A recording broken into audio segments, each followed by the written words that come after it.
कि इसके किसी भी इवेंट में आप इसको पार्टिसिपेट मत कराइए, इसकी सर्विसेज हायर मत करिए, इसको पूरे तरीके से इस देश से बॉयकॉट करना बहुत ज़रूरी है। इसका खास करके एरोगेंस है बिकॉज़ ये लोगों की बातों को नहीं मानता है, इसको जो करना है ये करता है।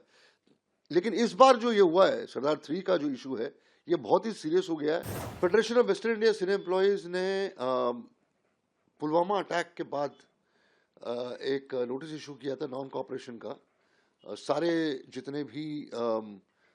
लोग हैं किसी भी पाकिस्तानी परफॉर्मर के साथ पार्टिसिपेट नहीं करेंगे,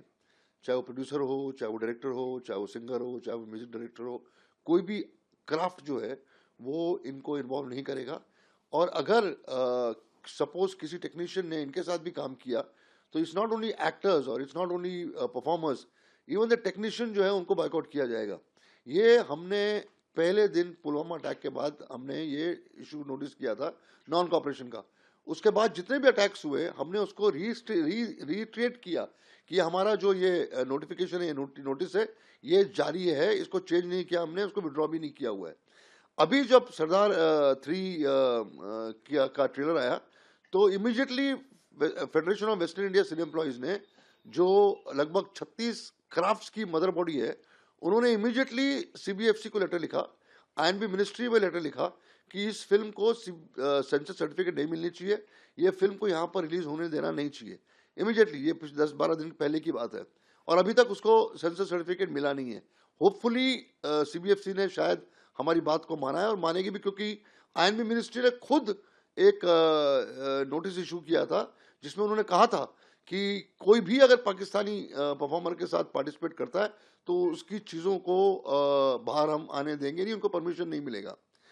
बात जो है बहुत ही गंभीर इसलिए है क्योंकि दिलजीत दोसांझ जो है ये कंपल्सिव रेगुलर लॉ ब्रेकर रहा है जहाँ तक हमारे इंडस्ट्री का सवाल है। He has always promoted Pakistani performers, Pakistani singers, Pakistani actors. Reason उसी को पता है, जब इंडस्ट्री उसको अपील कर रही है, और इंडस्ट्री को अपील करने की जरूरत भी नहीं होनी चाहिए, ये नेशन पे बात आती है, नेशन के इंटीग्रिटी की बात आती है, नेशन के इंटरनल सिक्योरिटी की बात आती है, तब भी जाकर ये शख्स जो है बार बार ये गलती करता है। हमने आज शाम को हम एक और नोटिस इशू करेंगे जहां पर हम ये अपील कर रहे हैं हमारे प्रोड्यूसर बॉडीज के साथ भी कि please appeal to your producer body, अपने प्रोड्यूसर एसोसिएशन के जितने मेंबर्स हैं, कि please don't cast him, please don't work him. और इसके अलावा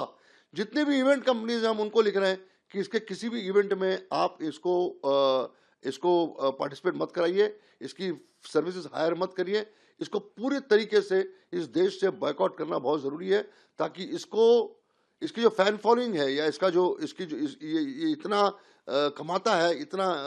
पॉपुलर है हमारी कंट्री में, और अगर ये ऐसे शख्सियत के साथ काम करेगा, ऐसे एक्टर्स के साथ काम करेगा जिसने ऑपरेशन सिंदूर के बाद कंटिन्यूसली ट्वीट्स किए हैं इंडिया के खिलाफ,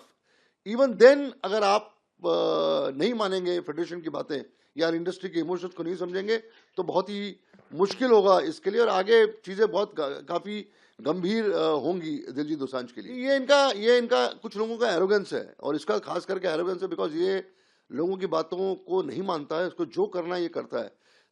लेकिन इस बार जो ये हुआ है सरदार 3 का जो इशू है, ये बहुत ही सीरियस हो गया है, और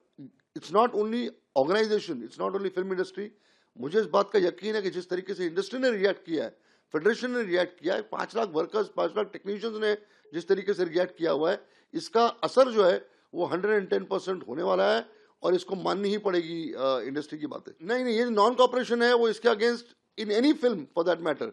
इसका असर दूसरी फिल्मों में पड़ेगा, क्योंकि रिएक्शन होगा। हम जो नोटिफिकेशन निकाल रहे हैं वो इसलिए निकाल रहे हैं कि जिस प्रोड्यूसर ने दिलजीत दोसांझ को अपनी फिल्म में लिया है, उस फिल्म को सेंसर सर्टिफिकेट नहीं इशू होनी चाहिए, बिकॉज ये डिफॉल्टर है, इसने कंट्री के अगेंस्ट एक्ट किया हुआ है, तो he should literally suffer from all sides of the industry. इसका असर होगा। इसको ये जितने भी लोगों ने इसको लिया हुआ है, एक ट्रेलिंग इफेक्ट तो पड़ने ही वाला है दूसरे प्रोड्यूसर्स के ऊपर, इसमें कोई दो राय नहीं है। He has to come in folk front and apologize, कुछ ना कुछ तो इसको करना पड़ेगा, अदरवाइज चीजें जो है इतनी आसान नहीं है दूसरे प्रोड्यूसर्स के लिए भी। और हमने जब इंडिकेशन दिया था,